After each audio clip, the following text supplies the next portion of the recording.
Hey guys, welcome back to my YouTube channel.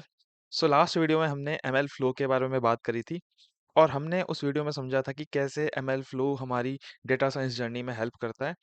और last video में मैंने आपसे बोला था कि मैं नेक्स्ट वीडियो में इसकी प्रैक्टिकल इम्प्लीमेंटेशन के बारे में बताऊंगा और हम कोड लिखेंगे जिस कोड की हेल्प से हम अपने मशीन लर्निंग एल्गोरिदम की वैल्यूज़ को एमएल फ्लो के यूआई में सेव कर सकते हैं।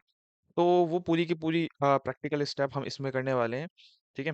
तो इस वीडियो को समझने के लिए आपको लास्ट वीडियो देखना बहुत ज़रूरी है क्योंकि एमएल फ्लो का जो बेस कॉन्सेप्ट है वो हमने लास्ट वीडियो में ही बताया है। अगर आपने वो वीडियो नहीं देखी है तो आपको इस वीडियो को देखने के टाइम पे कुछ प्रॉब्लम आ सकती है। तो बाकी it's up to you whatever you want कि आपको क्या सही है। अगर आपको लास्ट वीडियो देखनी है तो देख लें, नहीं तो इस पे सीधे आप जंप कर सकते हैं। तो वीडियो को स्टार्ट करने से पहले मैं रिक्वेस्ट करना चाहूँगा, अगर मेरी इन वीडियो से आपको कुछ भी हेल्प मिलती है तो प्लीज़ मेरी वीडियोस को लाइक करें, चैनल को सब्सक्राइब करें और in case you have any doubt you can just comment me any time. ठीक है? तो वीडियो को स्टार्ट करते हैं। अब आज एमएल फ्लो के कोड को लिखने के लिए ना आपको कुछ रिक्वायरमेंट्स की ज़रूरत है क्योंकि आपको पता है कि ML flow is related to the machine learning. तो मशीन लर्निंग की कुछ जो बेसिक लाइब्रेरीज हैं उसके बारे में आपको डेफिनेटली नॉलेज होनी चाहिए, जैसे पांडास, scikit learn और XGBoost, हाइपर पैरामीटर ट्यूनिंग। ये अगर ये सारी चीज़ें आपको आती हैं तो मे बी आपको इस वीडियो का जो अल्टीमेट एम है वो ज़्यादा समझ में आएगा। इन केस आपको अगर ये चीज़ें नहीं आती है तो प्रॉब्लम होने वाली है डेफिनेटली। तो देखते हैं क्या होता है।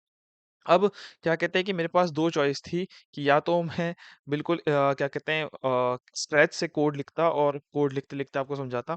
बट उससे प्रॉब्लम ये होती है कि वीडियो की जो लेंथ होती है ना बहुत बढ़ जाती है क्योंकि मेरे को यहाँ टाइप करना पड़ेगा एंड देन आपको समझाना पड़ेगा। तो मैंने बस इस वीडियो में ये कोशिश करी है कि मैं आपको जस्ट ना कोड समझा दूँ और उस कोड की कॉपी मैं आपको वीडियो के नीचे डिस्क्रिप्शन में भेज दूँगा। तो आप डेफ़िनेटली उसको कॉपी पेस्ट मतलब समझ के कर सकते हैं। ठीक है? तो मैं अभी यहाँ से स्क्रैच से कोड नहीं लिखने वाला हूँ, मैं आपको बस कोड का फ्लो बताने वाला हूँ, ठीक है? तो मैं आपको बता देता हूँ, ये मेरी बेसिकली ये मैंने कोड लिखा हुआ है, ठीक है? अगर मैं इसको आप खोलूँगा, आपको ये कोड दिख जाएगा प्रॉपर। ये जुपिटर फाइल है मेरी, ठीक है? और इसके अंदर आपको सारा का सारा कोड दिख जाएगा। तो इस कोड की ना पीडीएफ बना के मैंने ये वन ड्राइव के अंदर रख लिया। वन ड्राइव नहीं, सॉरी, वन नोट के अंदर मैंने रख लिया और वन नोट के अंदर ही मैं आपको मार्क करते-करते समझाऊँगा कि एक्चुअली में हो क्या रहा है, ठीक है? तो इस कोड को हम यहाँ से बंद कर देते हैं। तो जो फर्स्ट स्टेप है, सबसे पहला स्टेप, ठीक है? फर्स्ट स्टेप है एमएल फ्लो को आपके लैपटॉप में कराने के लिए आपको क्या करना पड़ेगा, एमएल फ्लो को डाउनलोड करना पड़ेगा, ठीक है? एमएल फ्लो को क्या करना पड़ेगा आपको? डाउनलोड करना पड़ेगा और डाउनलोड के लिए बहुत सिंपल सी कमांड है। आपको जैसे बाकी लाइब्रेरीज़ को इंस्टॉल करते हैं, ठीक, आप वैसे ही इसको इंस्टॉल कर सकते हैं। आप जुपिटर में जाके लिख सकते हैं पिप इंस्टॉल एमएल फ्लो, ठीक है? पिप इंस्टॉल एमएल फ्लो, ये आप लिख सकते हैं। इससे क्या होगा कि एमएल फ्लो आपके कंप्यूटर में इंस्टॉल हो जाएगा या फिर आप अपने कोंडा एनवायरनमेंट में भी इसको इंस्टॉल कर सकते हैं। जैसा आपको चाहे सिंपल आपको कमांड लिखनी है, जैसे कि अगर मैं आपको कमांड प्रॉम्प्ट पे लिख के दिखाऊं तो मेरे में तो ऑलरेडी है। अगर मैं लिखूंगा पिप इंस्टॉल एमएल फ्लो तो मेरा बोलेगा रिक्वायरमेंट ऑलरेडी सेटिस्फाइड, क्योंकि मैंने तो इंस्टॉल किया हुआ है, ठीक है? इन केस आपने नहीं किया होगा तो आपको यहाँ से वो डाउनलोड हो जाएगा, ठीक है?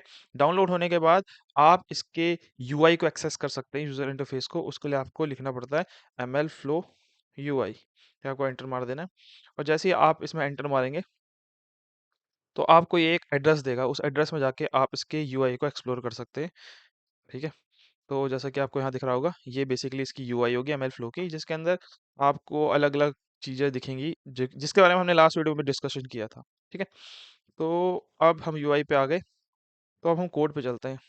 तो कोड स्टार्ट होता है यहाँ से, ठीक है?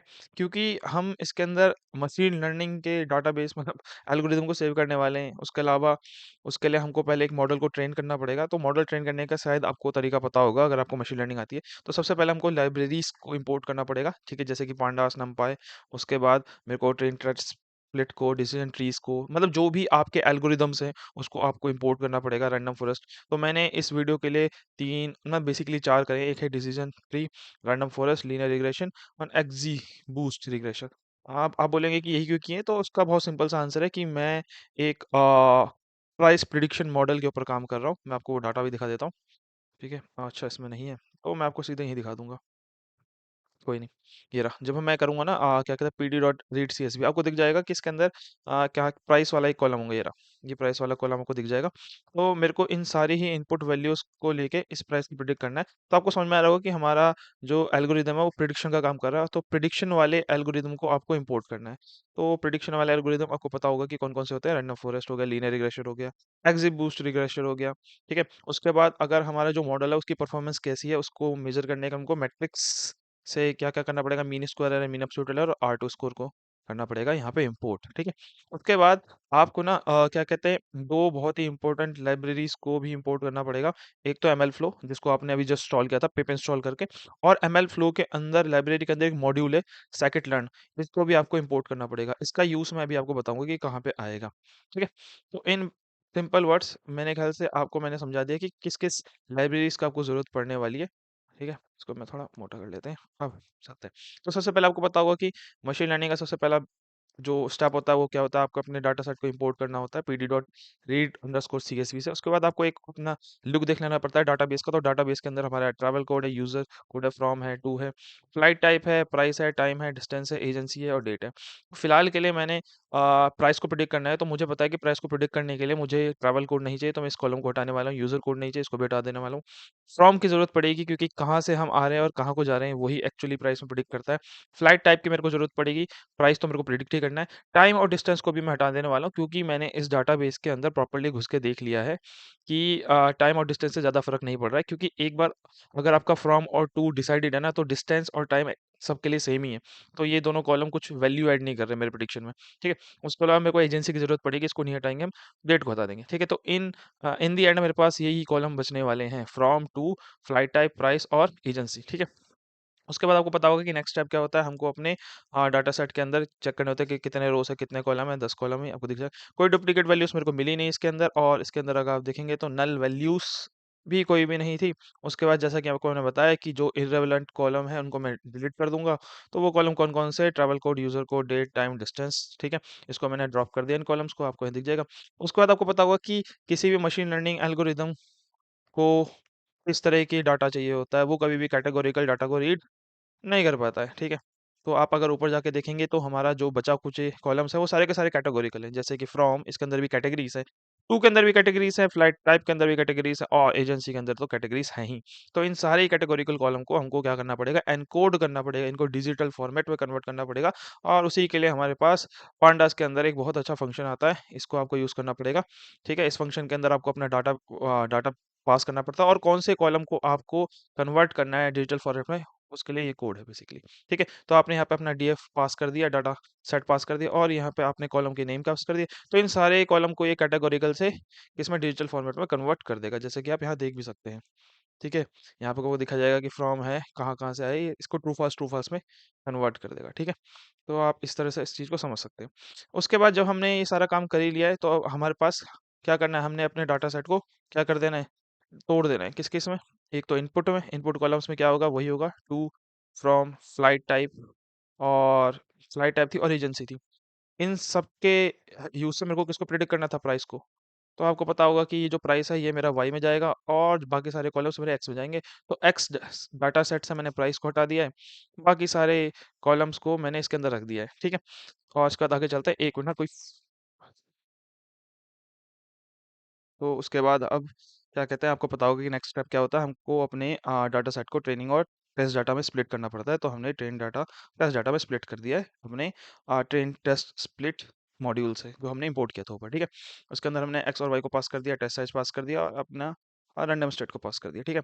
अब आता है सबसे पहला मॉडल। अब पहला मॉडल, सबसे पहला मॉडल मैं किसका इस्तेमाल कर रहा हूँ, लीनियर रिग्रेशन का इस्तेमाल कर रहा हूँ, ठीक है। मैं एक्चुअली प्रिडिक्ट करूंगा अपने इनपुट कॉलम के हिसाब से किसको, आउटपुट, आउटपुट मेरा प्राइस है, और इस प्राइस को प्रिडिक्ट करने के लिए मैं लीनियर रिग्रेशन मॉडल का इस्तेमाल कर रहा हूँ, ठीक है। तो सबसे पहले आपको लीनियर रिग्रेशन को इंपोर्ट करना पड़ेगा, जो कि हम सबसे पहले वाले कॉलम में कर चुके, तो वो मैंने कर दिया है। तो यहाँ पे हम सीधा उसका क्या बना लेंगे, एक ऑब्जेक्ट बना लेंगे। और उसके बाद हमको क्या करना पड़ेगा कि इसको फिट करना पड़ेगा अपने एक्स ट्रेन और वाई ट्रेन के हिसाब से। और जब मैंने इसको ट्रेन कर लिया, यहाँ पे आपको देख सकते हैं ये ट्रेन हो चुका है। ट्रेन करने के बाद मैंने इसकी प्रिडिक्शन करी, इसके एक्स्ट्रा डाटा के सेट के ऊपर मैंने इसकी प्रिडिक्शन करी। अब प्रिडिक्शन मेरी कितनी सही है या गलत है, इसके लिए हमने क्या किया, 3 मैट्रिक्स का इस्तेमाल किया। एक है मीन एब्सोल्यूट एरर है, दूसरा मीन स्क्वायर एरर और तीसरा है ऑटो स्कोर। तो आप तीनों को ही देख सकते हैं कि तीनों को ही मैंने अपना जो ओरिजिनल वैल्यूज़ है वो पास कर दिए और जो मेरी प्रिडिक्टेड वैल्यूज़ है वो पास कर दी है। और प्रिडिक्टेड वैल्यूज़ यहाँ पे हमने प्रिडिक्ट करी थी, ठीक है? तो उसके बाद ये तीनों ही मैट्रिक्स को मैंने एक डिक्शनरी के अंदर स्टोर कर दिया है। ठीक है, ये बहुत ही इंपॉर्टेंट स्टेप है कि आपको उसको डिक्शनरी में ही स्टोर करना है। ठीक है, क्योंकि डिक्शनरी से ही आप एमएल फ्लो में क्या कर पाओगे, उसको लॉग कर पाओगे, LOG वाला लॉग से लॉग कर पाओगे। तो मैंने इसको डिक्शनरी के अंदर स्टोर कर दिया। डिक्शनरी के अंदर मैंने मीन एब्सोल्यूट एरर के अंदर मीन एब्सोल्यूट एरर को पास कर दिया, इसको मीन स्क्वायर एरर के अंदर मैंने मीन स्क्वायर एरर को पास कर दिया और R2 स्कोर के अंदर मैंने R2 स्कोर को पास कर दिया। ठीक है, उसके बाद अगर मैं इस डिक्शनरी को कॉल आउट करूंगा तो आपको दिख जाएगा कि जो मेरा मीन एब्सोल्यूट एरर है वो इतना है, मीन स्क्वायर एरर इतना है और मेरा जो R2 स्कोर है वो इतना है। ठीक है, अब यहाँ पे R2 स्कोर जो है और जो मीन स्क्वायर एरर है वो डेफिनेटली इतना अच्छा नहीं है। ठीक है, बहुत बेकार परफॉर्म कर रहा है मॉडल। पर इस वीडियो का मकसद ये नहीं है कि हमको मॉडल की परफॉर्मेंस बढ़ानी है, हम बस सिंपल एमएल फ्लो में जो वैल्यूज होगा उसको कैसे लॉक करते हैं वो हम देखने वाले हैं। ठीक है, उसके बाद अब क्या कहते हैं ना कि जैसे ही मैं अपने मॉडल को अपने एमएल फ्लो के अंदर सेव करूंगा ना, सेव करने के लिए मुझे दो चीज़ चाहिए होती है। एक पहली चीज़ हाइपर पैरामीटर्स, कि किन पैरामीटर्स पे वो जो मॉडल था मेरा ट्रेन हुआ पड़ा है। हाइपर पैरामीटर मतलब कि ये जो मेरा लीनियर रिग्रेशन मॉडल था ना, ये जो मैंने बनाया था यहाँ पे, ये जो लीनियर रिग्रेशन मॉडल था, इसके कुछ हाइपर पैरामीटर्स होंगे ना, जिन पैरामीटर्स पे ये ट्रेन हुआ होगा। तो मैं उन हाइपर पैरामीटर्स को भी क्या करना चाहता हूँ, मैं उसको भी सेव करना चाहता हूँ एमएल फ्लो के अंदर। ठीक है, क्यों सेव करना चाहता हूँ, क्योंकि डेफिनेटली कल को कोई बंदा आएगा तो वो देखेगा कि इसने अपना लीनियर रिग्रेशन का इस्तेमाल किया, पर लीनियर रिग्रेशन के अंदर भी कौन से हाइपर पैरामीटर का इस्तेमाल किया है, तो वो इजीली देख पाएगा। तो मैं अपने हाइपर पैरामीटर्स को भी इसमें अंदर सेव करना चाहता हूँ। तो मैंने उस हाइपर पैरामीटर को यहाँ पे डिक्शनरी के अंदर स्टोर कर दिया है कि लीनियर रिग्रेशन में कौन कौन से हाइपर पैरामीटर का इस्तेमाल किया। अब बेसिकली लीनियर रिग्रेशन में केवल एक ही हाइपर पैरामीटर होता है जिसको ज़्यादा हम मानते हैं, बाकी तो सारे ऐसे ही होते हैं। उसका नाम है इंटरसेप्ट। इंटरसेप्ट है या नहीं है, तो इसने मेरे को बता दिया कि इंटरसेप्ट ट्रू है यहाँ पे। ठीक है, तो इसको मैंने डिक्शनरी के अंदर। तो आपको अगर कोड को मतलब आपने बेसिकली अगर वीडियो को बहुत ध्यान से फॉलो किया होगा तो आपको समझ में आएगा कि मैंने यहाँ पे दो डिक्शनरी बनाई है। एक मैट्रिक्स की डिक्शनरी बनाई है, ठीक है, और दूसरी बनाई है मैंने हाइपर पैरामीटर्स की डिक्शनरी, क्योंकि मैं इन दोनों को ही पास करने वाला हूँ। ठीक है, हाइपर पैरामीटर्स, ठीक है। तो मैट्रिक्स की डिक्शनरी आपको यहाँ पे दिख जाएगी, यहाँ पे, और हाइपर पैरामीटर की डिक्शनरी आपको यहाँ पे दिख जाएगी। ठीक है, इन दोनों को ही हमको क्या करना है, एमएल फ्लो के अंदर सेव करना है। ठीक है, सेव करने का तरीका क्या है, सेव करने का तरीका है, सबसे पहला कोड आपको ये लिखना पड़ेगा। ठीक है, ये वाला कोड लिखना पड़ेगा। तो उसके लिए क्या करना पड़ेगा, अब ये देखोगे अगर यहाँ पे जो सबसे पहला ही कीवर्ड है वो है एमएल फ्लो, तो सबसे पहले आपको क्या करना पड़ेगा, इंपोर्ट करना पड़ेगा एमएल फ्लो को, जो कि हम ऑलरेडी कर चुके हैं अपने फर्स्ट वाले बॉक्स में। तो मैं उसको दोबारा से नहीं कर रहा हूँ। ठीक है, मैं आपको दिखा देता हूँ। ठीक है, कि मैं हमने फर्स्ट बॉक्स के अंदर दो लाइब्रेरीज को इंपोर्ट किया था, जो कि आपको मैंने बताया भी था। ये रहा एमएल फ्लो और एमएल फ्लो स्केलेन, इनको हमने इंपोर्ट किया था। इसी की ज़रूरत हम यहाँ पे, मतलब इसी का यूज़ हम यहाँ पे कर रहे हैं। ठीक है, तो सबसे पहले आपको क्या करना पड़ता है, एमएल फ्लो और उसके अंदर एक फंक्शन है सेट एक्सपेरिमेंट, इसका इस्तेमाल करना पड़ता है। और यहाँ पे आपको एक्सपेरिमेंट का नाम को पास करना पड़ता है। ठीक है, तो मैंने यहाँ पे एक्सपेरिमेंट का नाम को पास किया ट्रेवल प्राइस प्रिडिक्शन। उसका क्या मतलब है, इसका मतलब ये है कि जो भी आप एक्सपेरिमेंट करना चाह रहे हैं, जैसे कि यहाँ पे मैं प्राइस प्रिडिक्शन करना चाह रहा हूँ, तो मैंने यहाँ पे अपने प्राइस प्रिडिक्शन का नाम पास किया है। ठीक है, प्राइस प्रिडिक्शन नाम पास किया है। ठीक है, और उसको पास करने के लिए ही आपको सेट एक्सपेरिमेंट का फंक्शन का इस्तेमाल करना पड़ता है।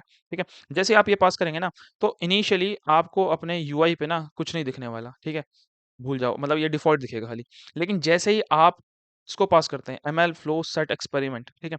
तो वैसे ही आपको अपने एमएल फ्लो यूआई के अंदर ये दिख जाएगा, ट्रैवल प्राइस प्रेडिक्शन दिखने वाला है। ठीक है? ट्रैवल प्राइस तो ये जो नेम है ना, ये एग्ज़ैक्टली ये वाला नेम है, ट्रैवल प्राइस। अगर यहाँ मैंने पास किया हुआ था इना मीना डी का, हाँ, तो मेरे को यहाँ पे इना मीना टी का दिखता। ठीक है? तो जो भी नाम आप यहाँ पे पास करते हैं ना एक्सपेरिमेंट में, सेट एक्सपेरिमेंट फंक्शन के अंदर, वही आपको इस एक्सपेरिमेंट क्या बोलेंगे इसको, स्पेस एक्सपेरिमेंट टैब के अंदर दिखने वाला है। ठीक है?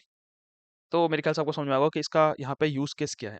उसके बाद आपको एक अगला कोड लिखना पड़ता है, और अगला कोड लिखने से पहले मैं आपको एक चीज़ बताना चाहूँगा जो कि बहुत ज़्यादा इम्पोर्टेंट है, कि जैसे ही आप अपने एमएल फ्लो सेट एक्सपेरिमेंट लिखें ना, तो आप ये जो है ना, ये यूआई आपको इसको खोलना है उसी फ़ोल्डर से जिस फ़ोल्डर के अंदर ये पूरा कोड है। जैसे कि मेरा ये कोड ना इसके अंदर है, ठीक है? तो जैसे ही आप यहाँ पे लिखते हैं ना, कहाँ गया वो कोड? हाँ, ये रहा। जैसे आप एमएल फ्लो सेट एक्सपेरिमेंट लिखते हैं ना, तो आपके ये उस फ़ोल्डर में ना जिस फ्लो मतलब जिस फ़ोल्डर के अंदर आपकी ये पाइथन फ़ाइल है, उस फ़ोल्डर के अंदर एक फ़ोल्डर क्रिएट कर देता है एमएल रन्स के नाम से। अब ऐसा क्यों हो रहा है? क्योंकि जो आपका एमएल फ्लो है ना बेसिकली आपके वो लोकल नेटवर्क पे है। तो लोकल नेटवर्क में उसको एक स्पेस चाहिए जिसके अंदर उसके बाकी मतलब फ़ाइल्स होंगी, डिपेंडेंसीज़ होगी, उसके अलावा उसकी और भी रिक्वायरमेंट्स होंगी, ठीक है? उस सबको स्टोर करता है ये फ़ोल्डर एमएल रन्स और ये ऑटोमैटिकली आने वाला है जैसे ही आप इस कमांड को एग्ज़ीक्यूट करोगे, एमएल फ्लो सेट एक्सपेरिमेंट वाले को, ये ऑटोमैटिकली ये फ़ोल्डर आ जाएगा और जैसे ही ये फ़ोल्डर आएगा ना, तो इस फ़ोल्डर को एक्सेस करने के लिए मतलब इस फ़ोल्डर को यूआई से कनेक्ट करने के लिए और यूआई क्या है? मैंने आपको बताया था ये, इस यूआई से कनेक्ट करने के लिए आपको इसको ओपन करना पड़ेगा इसी फ़ोल्डर से। तो जिस भी फ़ोल्डर के अंदर आपकी पाइथन की फ़ाइल होगी, उसी फ़ोल्डर के आपको यहाँ पे जाना है और यहाँ पे टाइप कर देना सीएमडी। तो यहीं से आपको अपने कमांड प्रॉम्प्ट को ओपन करना है और इसके अंदर आपको लिखना है एमएल फ्लो यूआई और उसके बाद उसको एंटर मार देना है। यहाँ से जो एड्रेस आएगा, उस एड्रेस के थ्रू ही आपको अपने उस यूआई को एक्सेस करना है। आप इसको अगर यहाँ से एक्सेस करने की कोशिश करेंगे ना कमांड प्रॉम्प्ट से, तो फिर आपको उसके अंदर ये ट्रैवल प्राइस प्रेडिक्शन नहीं दिखेगा क्योंकि वो कमांड प्रॉम्प्ट से जो ओपन किया गया होगा ना, वो इस वाले फ़ोल्डर से कनेक्टेड नहीं होगा। इस एमएल रन्स वाले फ़ोल्डर से कनेक्टेड नहीं होगा। ठीक है? तो मेरे ख्याल से आपको बात समझ में आएगी कि आपको एमएल फ्लो को कहाँ से ओपन करना है। ठीक है? ठीक है, तो ये हो गया। आ गया, हाँ। ठीक है? तो अब इसका मतलब आपको समझ में आ गया होगा कि ये क्या कहने की कोशिश कर रहा है। उसके बाद आपको क्या करना पड़ता है आपको हाँ, विथ का इस्तेमाल करना पड़ता है और विथ का इस्तेमाल इसलिए करना पड़ता है क्योंकि एमएल फ्लो क्या करेगा, अब अपने वो फ़ोल्डर से कनेक्शन बनाएगा, उस फ़ोल्डर के अंदर कुछ चेंजेस करेगा और चेंजेस करने के बाद एमएल फ्लो को क्लोज़ भी कर देगा। अब मेरे ख्याल से आपको पाइथन आता होगा तो आपको पता होगा कि विथ का क्या यूज़ केस होता है, ठीक है? ये ऑटोमैटिकली रिसोर्स को बचाता है, ठीक है?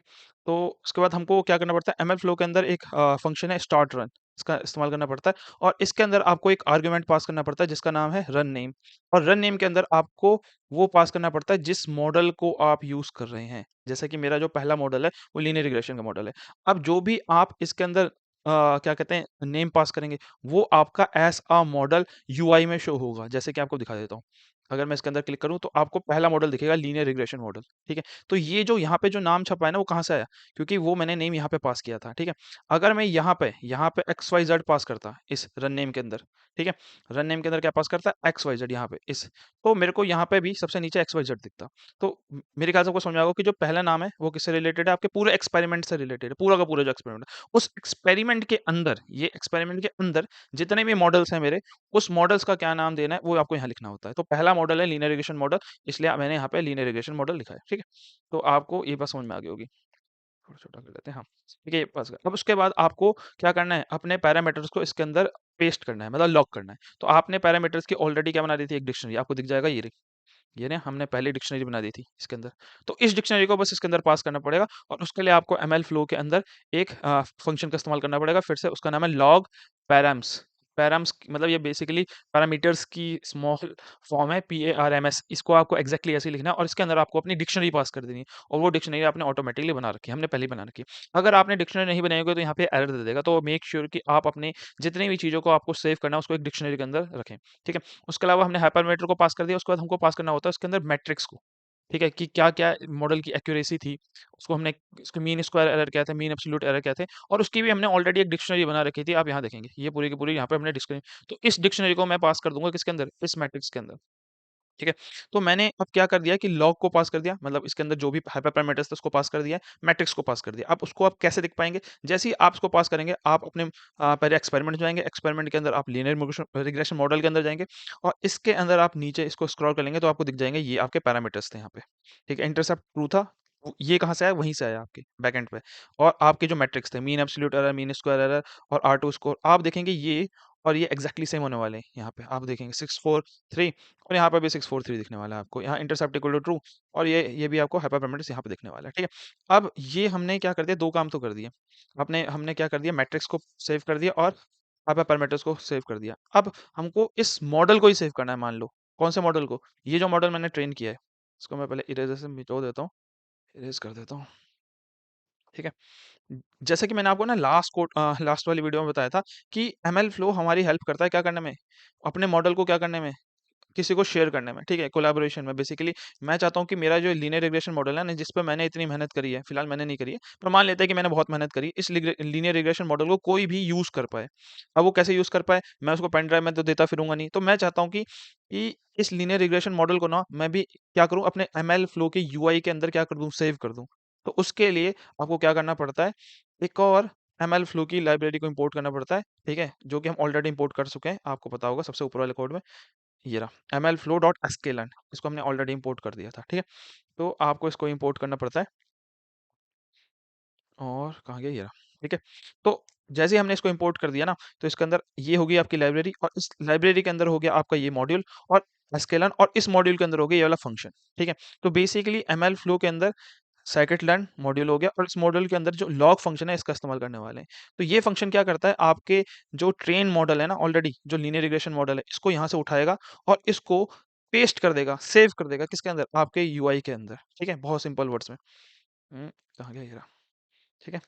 तो मेरे को मॉडल को सेव करने के लिए ना इस फंक्शन का इस्तेमाल करना है, किस फंक्शन का इस्तेमाल करना है, लॉग मॉडल के अंदर, लॉग मॉडल फंक्शन का इस्तेमाल करना है, और ये लॉग मॉडल किसके अंदर मिलेगा आपको, scikit-learn के अंदर मिलने वाला है। अब इस फंक्शन के अंदर आपको 3 आर्गुमेंट नेसेसरी पास करने ही करने हैं। पहला है एसके मॉडल, scikit-learn मॉडल, आपका मॉडल का नाम, मतलब मॉडल का नाम नहीं, बेसिकली मॉडल आपका जहाँ पे आपने जिस वेरिएबल से उसको, जिस ऑब्जेक्ट, मतलब ये मैंने इसको नाम दिया था ना, ये रहा एलआर, ठीक है।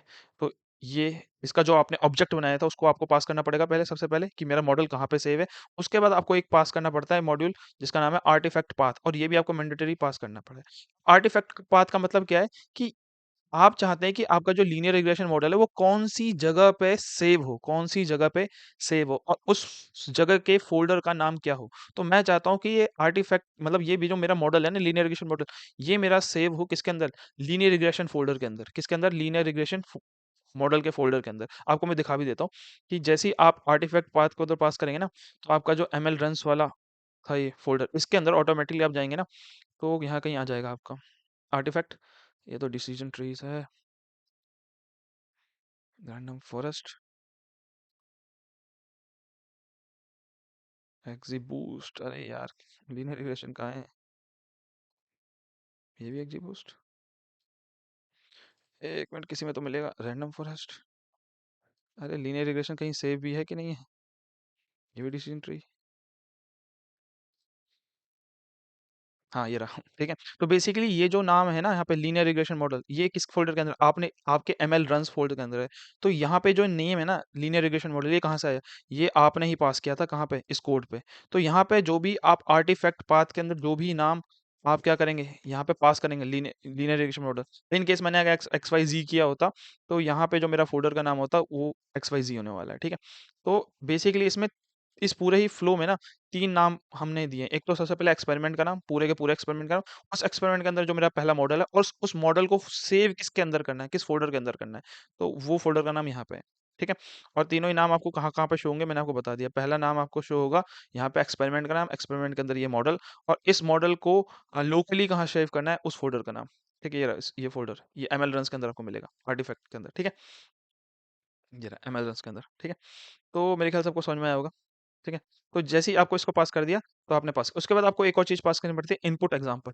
इनपुट एग्ज़ाम्पल, तो इसका क्या मतलब होता है, इसमें आपको बेसिकली अपने जो डाटा है ना, डाटा डाटा फ्रेम, इस डाटा फ्रेम की एक पूरी रो पास करनी पड़ती है, क्योंकि जब ये मॉडल को सेव करता है ना, ये आर्टिफैक्ट पाथ, ये मॉडल को सेव करता है, तो ये यूज़र को बताता है, मतलब कोई भी मेरे मॉडल को इस्तेमाल करेगा तो वो उसको बताएगा कि भैया ये जो मॉडल है ना किस डाटा सेट पे ट्रेन किया गया है। तो उस डाटा सेट के लिए उसको क्या चाहिए होंगे, कॉलम्स के नाम, कि किस किस कॉलम्स की इसको रिक्वायरमेंट है और उस कॉलम्स में क्या क्या वैल्यूज़ हैं।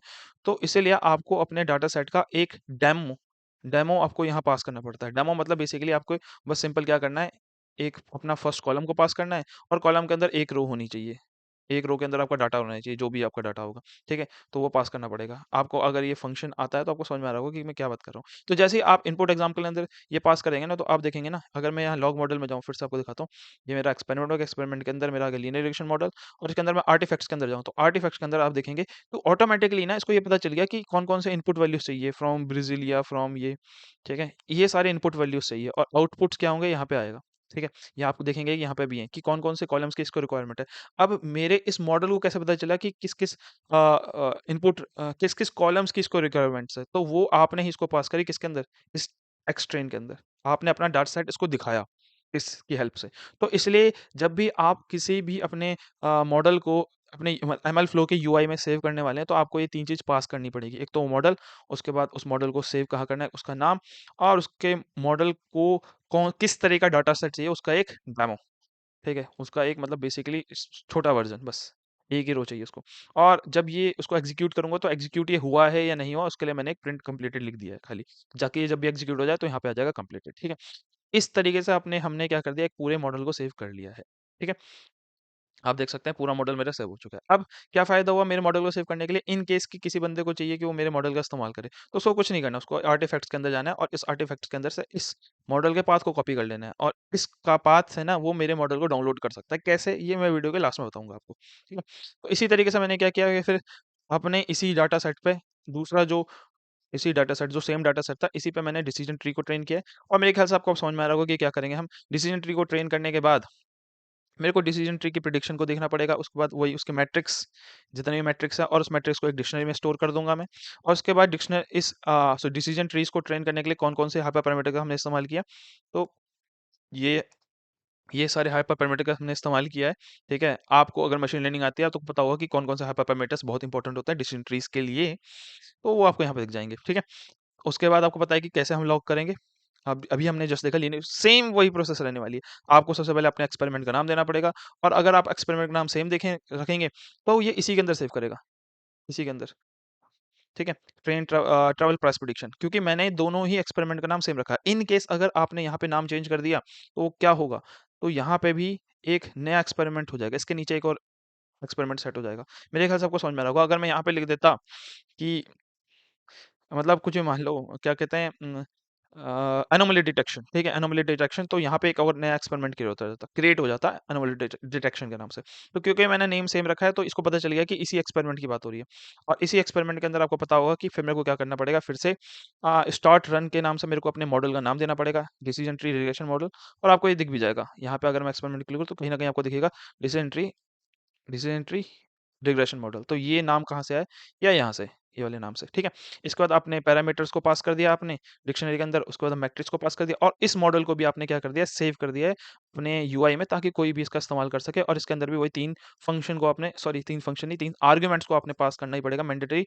वही 3 आर्ग्यूमेंट्स अपने जो आपका जो ट्रेन मॉडल है उसका फोल्डर का पाथ, अपवाद का नाम और अपने जो डाटा फ्रेम है उसका एक सैंपल सैंपल फाइल, ठीक है? सैंपल फाइल बोलना था, डेमो फाइल बोल रहा था तब से मैं, ठीक है? तो इस तरीके से आपने इसको भी सेव कर लिया। मैं आपको दिखा देता हूँ। मैं आप जैसे ही इसमें जाएंगे तो डिसीजन ट्री में जाएंगे तो आपको ये दिख जाएगा कि ये आपका पैरामीटर का आपने इस्तेमाल किया है और ये आपके सारे के सारे मैट्रिक्स हैं, ठीक है? और यहाँ जाके आप देख सकते हैं कि यहाँ पे भी ये सीधे सीधे बता दे रहा है कि इसको भी वो कौन कौन से इनपुट कॉलम्स की रिक्वायरमेंट है और किस तरह का ये इसके अंदर वैल्यूज़ हैं, ठीक है? ये आपको दिख रहा है ना फ़ॉल्स फ़ॉल्स किस तरह के वैल्यूज़ हैं, ठीक है? तो इस मॉडल का भी कोई भी इस्तेमाल कर सकता है इस मेरे क्या कहते हैं पाथ को कॉपी करके, ठीक है? इस तरीके से हमने 2 मॉडल को सेव कर लिया। अब यही काम आपको किसके साथ करना है? अपने तीसरे मॉडल के साथ एक्जीबूस्ट, ठीक है? ये रहा एक्जीबूस्ट, ठीक है? इसके साथ भी मैंने सेम यही काम किया है। इसकी मैट्रिक्स को भी मैंने डिक्शनरी के अंदर हो गया, इसके अंदर जो हाइपर पैरामीटर्स उसको भी रखा है, ठीक है? उसके बाद मैंने उसको फिर से इसके अंदर पास कर दिया अपने वही sklearn log मॉडल के अंदर पास कर दिया। इसने भी क्या कर दिया उसको सेव कर लिया, ठीक है? इस तरीके से मैंने क्या कर लिया 4 मॉडल को सेव किया है। आपको यहाँ दिख भी रहे होंगे, ठीक है? ये रहा। तो 4 मॉडल कौन से हैं? सबसे पहले है आपका लीनियर रिग्रेशन, फिर है डिसीजन ट्रीज और उसके अलावा एक्जीबूस्ट और रैंडम फॉरेस्ट। तो ये 4 मॉडल को मैंने सेम ही तरीके से यहाँ पे सेव किया और हर मॉडल के हमने हाइपर पैरामीटर्स कहाँ गया? जैसे मान लेते हैं हम रैंडम फॉरेस्ट देख लेते हैं। तो हर मॉडल के हमने यहाँ पे हाइपर पैरामीटर सेव किए हैं, यहाँ पे हमने मैट्रिक्स सेव कर रखे हैं और यहाँ से जाके हम उसके कंपैरिजन कर सकते हैं कि उसके मैट्रिक्स की वैल्यू क्या-क्या है और आर्टिफैक्ट्स के अंदर हम जाके उसके एनवायरनमेंट को कौन-कौन सी फाइल चाहिए, उसकी रिक्वायरमेंट टीएक्सटी क्या है, ये सारी बातें मैंने आपको लास्ट वीडियो में बता दी थी, ठीक है? और यहाँ पे उसको किस तरह के इनपुट कॉलम्स चाहिए और उन कॉलम्स की वैल्यूज़ क्या-क्या होनी चाहिए, ये आपको यहाँ पे सारी चीज़ें मिल जाएँगी, ठीक है? तो मेरे ख्याल से आपको ये तीनों चीज़ समझ में आ गई होंगी। ठीक है? फिर नेक्स्ट फ्लो क्या होता है, अब मैं आपको ये नहीं बता रहा फिर सेम मतलब वही प्रोसेस रिपीट नहीं कर रहा। हाँ, बस एक एडिशनली चीज़ आपको मैं बताना चाहूँगा कि मैंने यहाँ पे ना क्या कहते हैं उसका इस्तेमाल नहीं किया है, कौन-सा हाइपर पैरामीटर ट्यूनिंग का इस्तेमाल नहीं किया है। हाइपर पैरामीटर ट्यूनिंग मेरे ख्याल से आपको पता होगा कि 3 तरह के होते हैं grid search CV, random search CV और बायेसियन ऑप्टिमाइज़ेशन। तो उसका इस्तेमाल मैंने नहीं किया है क्योंकि उससे बस थोड़ा कोड लंबा हो जाता और मेरा जो इस पूरे वर्क फ्लो का जो एम था वो बस आपको लॉक करना दिखाना था। तो आप कोई भी जब भी किसी भी मॉडल को मतलब ट्रेन करें ना तो आप डेफिनिटली हाइपर पैरामीटर ट्यूनिंग का इस्तेमाल करके बेस्ट बेस्ट हाइपर पैरामीटर्स को ही वहाँ पे सेव करें। ठीक है? मेरे ख्याल से आपको समझ आ रहा होगा कि मैं क्या बात कर रहा हूँ कि मैंने यहाँ पे जो हाइपर पैरामीटर सेव किए ना किसी भी मॉडल के, ठीक है? कहाँ गया? हाँ, इसके अंदर जो भी हाइपरमेट्रिक सेव किए हैं ना, ये हाइपरमेट्रिक्स, तो मैंने बस ऐसे ही सेव कर दिया, मैंने कोई ज़्यादा दिमाग नहीं लगाया। लेकिन जब आप अपने एक्चुअल में मॉडल बनाएँ, तो प्रॉपर्ली हाइपर पैरामीटर ट्यूनिंग करें। यहाँ पे मतलब हाइपर पैरामीटर ट्यूनिंग देखें और अपने बेस्ट हाइपर पैरामीटर्स को ही यहाँ पे सेव करें, और यहाँ पे मैट्रिक्स भी बहुत बहुत बहुत अच्छे आने वाले हैं, ठीक है? क्योंकि इन द एंड हमारा जो मेन मकसद है कि हमारे जब इस एमएल फ्लो की यूआई को कोई भी देखे, तो उसको पता चल सके ना कि इस बंदे ने कौन-कौन सा हाइपर पैरामीटर यूज़ करके इतनी अच्छी एक्यूरेसी निकाल रखी है, ठीक है? तो मेरे ख्याल से आपको ये बात समझ में आ रही होगी। ठीक। अब हम चलते हैं कि ये हमने काम कर दिया। हाँ, अब हम चलते हैं मॉडल रजिस्ट्री के ऊपर, ठीक है? मेरे ख्याल से मैंने आपको लास्ट वीडियो में बताया था कि क्या कहते हैं कि जो भी हमारा बेस्ट परफॉर्मिंग मॉडल होता है इन सब में से, हाँ, बेसिकली इस एक्सपेरिमेंट के अंदर हमारे 4 मॉडल है। अब चारों को मॉडल को तो मैं डिप्लॉय नहीं करने वाला ना। इनमें से कोई एक मॉडल होगा जो बेस्ट होगा। ठीक है, ये लास्ट वीडियो में बताया था मैंने। अब इस मॉडल को हमको किसके अंदर डालना पड़ता है? मॉडल रजिस्ट्री के अंदर, ताकि कोई भी जाके मॉडल रजिस्ट्री के अंदर जाए और यहाँ से उसको क्या कर सके, डायरेक्टली डिप्लॉय कर सके। किसी भी क्लाउड सर्विसेज़ में या लोकल नेटवर्क में, ठीक है? किसी भी मेथड से डिप्लॉय कर सके। तो उसको क्या करना पड़ेगा? आपको सेलेक्ट करना पड़ेगा। तो उसको कैसे सेलेक्ट करते हैं? सबसे पहले आपको सारे मॉडल को कंपैरिज़न करना पड़ता है। कंपैरिज़न करने का तरीका आपको मैंने कैसे बताया था।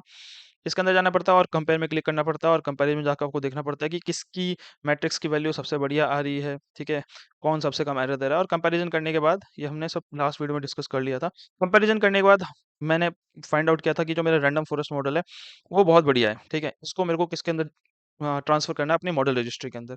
ताकि मॉडल रजिस्ट्री के अंदर ट्रांसफ़र करने के बाद कोई भी इसको क्या कर सके, डायरेक्टली देख पाए कि इसका बेस्ट परफॉर्मिंग मॉडल ये है, ठीक?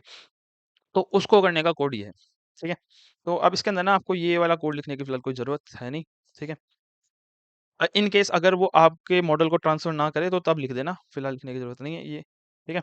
तो ये मॉडल ऐसे, उसके बाद आपको क्या करना पड़ता है? सबसे पहले एमएल फ्लो क्लाइंट को क्या करना पड़ता है? कॉल आउट करना पड़ता है, एमएल फ्लो क्लाइंट को। अब ये क्या है? बेसिकली इसको भी हमने इम्पोर्ट किया था, आपको देखेंगे, इसको भी आपको इम्पोर्ट करना पड़ेगा, कहीं न कहीं होगा ये रहा। एमएल फ्लो ट्रैकिंग से इसको भी आपको इम्पोर्ट करना पड़ेगा पहले, ठीक है?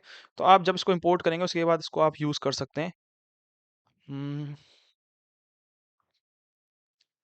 हाँ, ये रहा, ठीक है? तो सबसे पहले आपको इसको कॉल आउट करना पड़ेगा, इसका एक ऑब्जेक्ट बना देना पड़ेगा। ऑब्जेक्ट बनाने का ना आपको जिस भी मॉडल को अपने मॉडल रजिस्टर में भेजना है, उसके लिए आपको उसका एड्रेस पास करना पड़ेगा। अब यहाँ पे आपको दिख रहा होगा कि मैंने एक ऑब्जेक्ट बनाया है मॉडल यूआई नाम से। मॉडल यूआई का मतलब है कि यूनिफ़ॉर्म रिसोर्स आइडेंटिफायर, और उस जो एड्रेस है ना, उसका जो पैटर्न होगा ना, वो एग्ज़ैक्टली ऐसा ही होना चाहिए। इसको आप बिल्कुल भी चेंज नहीं कर सकते। मतलब किस तरीके से चेंज करेंगे मैं बताऊँगा। सबसे पहले रन्स एग्ज़ैक्टली ऐसे ही रहेगा। वो हर हर केस में। यहाँ पे एक सीरियल नंबर पास होगा, और वो सीरियल नंबर आपको मिलेगा कहाँ से? आपको अपने यूआई में जाना है, और आपने सारे मॉडल को कंपैरिज़न करने के बाद ना, आपको जो भी मॉडल सबसे बढ़िया लगे, जैसे मेरे को रैंडम फॉरेस्ट लग रहा है, तो इस रैंडम फॉरेस्ट के अंदर जाऊँगा और आपको यहाँ पे दिखेगा रन आईडी। तो इस रन आईडी को आपको कॉपी करना है यहाँ से, और इस रन आईडी को आप यहाँ पे इस सीरियल नंबर की जगह पेस्ट करोगे। ठीक है? ये जो सीरियल नंबर है ना, यहाँ पे। तो ये बेसिकली उस मॉडल की रन आईडी है, जिसको मेरे को मॉडल रजिस्टर के अंदर ट्रांसफ़र करना है, ठीक है? तो ये जो पहला वाला वर्ड था, ये एज़ इट इज़ रहेगा। उसके बाद ये आपकी रन आईडी होगी, और लास्ट में ये होगा आर्टिफैक्ट पाथ। आर्टिफैक्ट पाथ का आप मेरे ख़्याल से आपको समझ में आ रहा होगा कि आपको मैंने थोड़ी देर पहले ही बताया था। आर्टिफैक्ट पाथ बेसिकली वो जगह होती है जहाँ पे हमारा मॉडल सेव होता है, जिस फ़ोल्डर के अंदर। तो उस फ़ोल्डर का नाम आपको यहाँ पे पास करना पड़ेगा। यहाँ पे मैंने किस फ़ोल्डर का नाम पास किया है? Random forest model. आपको दिख जाएगा कि ऊपर जब मैं मॉडल को लॉक कर रहा था ना यूआई के अंदर, तो मैंने यहाँ पे देखो ये रहा। जब मैं यहाँ पे लॉगिन कर रहा हूँ, आपको दिख रहा होगा, मैं लॉक कर रहा हूँ, तो लॉग के अंदर मैंने आर्टिफैक्ट पाथ क्या लिखा है? Random forest model. तो इस एड्रेस को मैं पास कर रहा हूँ किसके अंदर? उसके अंदर। सेम इसके अंदर, ठीक है? तो बेसिकली इससे क्या होगा ना कि मेरे क्लाइंट को, एमएल फ्लो के क्लाइंट को पता चल जाएगा कि किस पर्टिकुलर मॉडल को इसको ट्रांसफ़र करना है, कहाँ से? सारे मॉडल में से किसको ट्रांसफ़र करना है, कहाँ पे? मॉडल रजिस्ट्री में। तो उसके लिए इसको 2 चीज़ चाहिए, एक तो रन आईडी, और दूसरा आर्टिफैक्ट पाथ, ये आपको प्रोवाइड करना है। उसके बाद जब आप इसको ट्रांसफ़र करा रहे हो, तो ट्रांसफ़र कराने के बाद मॉडल रजिस्ट्री में उसका नाम क्या देना चाहते हो आप? मॉडल रजिस्ट्री के अंदर उसका नाम क्या देना चाहते हो, तो वो नाम आपको यहाँ पे पास पास करना पड़ता है। यहाँ पे आपको जो दिख रहा है, ट्रैवल प्राइस प्रेडिक्शन। अगर आप मेरे मॉडल रजिस्ट्री के अंदर जाओगे, तो आपको यहाँ पे दिखेगा ट्रैवल प्राइस प्रेडिक्शन। तो ये नाम बेसिकली आपको यहाँ पे पास करना पड़ता है। तो जो भी आप यहाँ पे पास करेंगे, वो आपको यहाँ पे दिखेगा। अगर आपने एक्स वाई जेड किया, तो यहाँ पे एक्स वाई जेड दिखता है, ठीक है?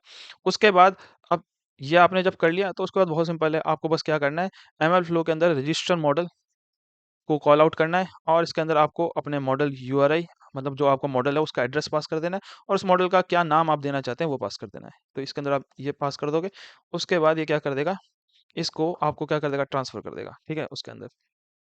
तो मेरे ख्याल से आपको ये भी मेथड समझ में आया होगा कि किस तरीके से कोड वर्क कर रहा है। ठीक है? अब चलते हैं हम अगले बात पे, मतलब अगले कोड पे। ठीक है? अब आ गया कि हाँ, मेरे को लास्ट में आपको जो चीज़ बतानी थी, आपको मैं दिखा देता हूँ कि मेरा जो मॉडल है वो रजिस्टर मॉडल के अंदर आ गया है और इसके अंदर आप अगर जाएँगे तो क्या कहते हैं, चैंपियन मॉडल, हाँ, ये रहा। तो रैंडम फॉरेस्ट रिग्रेशन मॉडल आपको यहाँ पे दिख जाएगा। इसको मैंने रजिस्टर कर दिया, ठीक है? उसके बाद मैंने आपको शायद लास्ट वीडियो में बताया था कि हमको अपने हर एक मॉडल को क्या करते हैं, एक एलियास देना पड़ता है कि कौन-सा मेरा बेस्ट परफॉर्मिंग मॉडल है। तो मैंने उसका एलियास दे रखा है चैंपियन, और जो भी आपका सेकंड बेस्ट परफॉर्मिंग मॉडल होता है उसको आप चैलेंजर नाम दे देते हैं, क्योंकि इवेंचुअली आप इस पे काम करने वाले हैं और इसको काम करने के बाद कभी ना कभी ये वर्ज़न 1 की जगह ले लेगा, जब ये इम्प्रूव्ड हो जाएगा, ठीक है? इन सारे टॉपिक्स के बारे में हमने लास्ट वीडियो में बात करी थी। तो इसको एलियास दे देना होता है। एलियास देने के बाद हम मान लेते हैं कि किसी बंदे को मेरा मॉडल को इस्तेमाल करना है, ठीक है? मेरे इन सारे मॉडल में से मेरी कंपनी ने, किसी भी कंपनी में उसने देखा कि यार इसके मॉडल को मैं डाउनलोड करता हूँ और उससे प्रेडिक्शन निकाल के देखता हूँ, तो कैसे डाउनलोड कर सकते हैं? तो ये हमारा लास्ट स्टेप है, ठीक है? उसके लिए आपको क्या करना पड़ता है, सबसे पहले आपको इस मॉड्यूल को मतलब इम्पोर्ट करना पड़ेगा। पांडास को तो हमने ऑलरेडी इम्पोर्ट कर दिया था। सबसे पहले आपको पास करना पड़ता है उस मॉडल का नाम जिसको आप डाउनलोड करना चाहते हैं, ठीक है? तो क्योंकि मैंने क्या कर रखा है, मॉडल ऑलरेडी किस नाम से सेव कर रखा है, ट्रैवल प्राइस प्रेडिक्शन, तो मैं यहाँ पे नाम पास कर दिया ट्रैवल प्राइस प्रेडिक्शन। और ट्रैवल प्राइस प्रेडिक्शन के अंदर भी कौन से मॉडल को आप डाउनलोड करना चाहते हैं उसका एलियास को आपको यहाँ पास करना पड़ता है, ठीक है? तो ये जो मेरा एलियास है, इसके अंदर जाएँगे तो मेरा एलियास कौन-सा है, चैंपियन। मैं चैंपियन मॉडल को डाउनलोड करना चाहता हूँ। अगर आप चैलेंजर को करना चाहते हो तो आपको एलियास यहाँ पे चैलेंजर पास करना पड़ेगा, ठीक है? तो यहाँ पे आप एलियास पास कर देंगे, उसके बाद फिर से वही काम है कि आपको एक एड्रेस पास करना था। एड्रेस के अंदर आपको मॉडल का नाम, जो कि ट्रैवल प्राइस प्रेडिक्शन है, और उसके अंदर कौन से मॉडल को, ठीक है? मेरे ख्याल से आपको समझ में आ रहा होगा कि सबसे पहले आपको जाना है मॉडल के अंदर यहाँ पे बहुत सारे नाम हो सकते हैं अगर आपने बहुत सारे मॉडल सेव किए तो। उन सारे मॉडल में से ये वाले मॉडल चाहिए, और इस मॉडल के अंदर मेरे को कौन-सा वर्ज़न चाहिए? वर्ज़न 1 चाहिए। इस वर्ज़न 1 का नाम मैंने क्या दे रखा है? एलियास क्या दे रखा है? चैंपियन। तो इस चैंपियन को यहाँ पे मैंने पास किया, और इन दोनों को आपको यहाँ पे पास करना पड़ता है। उसके बाद आपको सिंपल ये कोड लिखना पड़ता है। ये क्या करता है, मॉडल को लोड कर देता है। तो यहाँ पे आपका वो मॉडल क्या हो चुका है, डाउनलोड हो चुका है। ठीक है? और वो डाउनलोड मॉडल अब क्या करेगा, प्रेडिक्शन करेगा। तो प्रेडिक्शन करने के बाद आपको वैल्यूज़ मिलेंगे। तो इस तरीके से कोई भी बंदा मेरे ही ट्रेन्ड मॉडल को इस कोड की हेल्प से डाउनलोड कर सकता है और प्रेडिक्शन कर सकता है। ये आपके प्रेडिक्टिव वैल्यूज़ हो गई। तो इस तरीके से एमएल फ्लो का जो वो होता है, मतलब कोड का जो वे होता है वो मैंने आपको शो किया है, किस तरीके से आप इसको लिख सकते हैं और किस तरीके से आप अपने एमएल फ्लो यूआई के अंदर वैल्यूज, मैट्रिक्स और अपने मॉडल को लॉक कर सकते हैं। ठीक है, इसके अलावा भी एमएल फ्लो के अंदर बहुत सारी फंक्शनैलिटी होती है।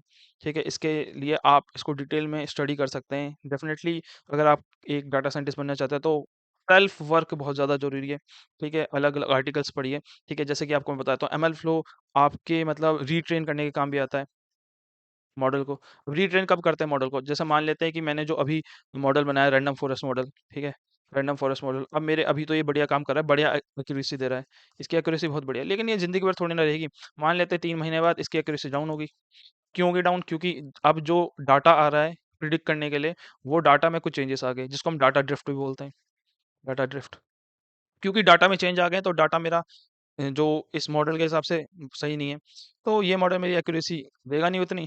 तो उस केस में एमएल फ्लो आपको सबसे पहले क्या कर सकता है, बता भी सकता है, ठीक है? इसके अंदर एक होता है कि एक तरह मतलब एक फंक्शन होता है जिससे आपको पता चल जाएगा कि आपका जो मॉडल है वो अच्छा परफॉर्म नहीं कर रहा है। उसके बाद अपने मॉडल को आप रीट्रेन कर सकते हैं। मतलब बहुत सारी फंक्शनैलिटी होती है एमएल फ्लो के अंदर, आप उसको प्रॉपर्ली एक्सप्लोर कर सकते हैं। फिलहाल इस वीडियो को मैं यहीं पे एंड करूँगा और इस पूरी फाइल को मैं नीचे डिस्क्रिप्शन में शेयर कर दूँगा। तो आप इसको डेफ़िनेटली एक्सपेरिमेंटेशन में अप्लाई कर सकते हैं, और अगर कुछ प्रॉब्लम आए तो मेरे को कमेंट में बताएँ। ठीक है? Thank you very much. See you in the next video.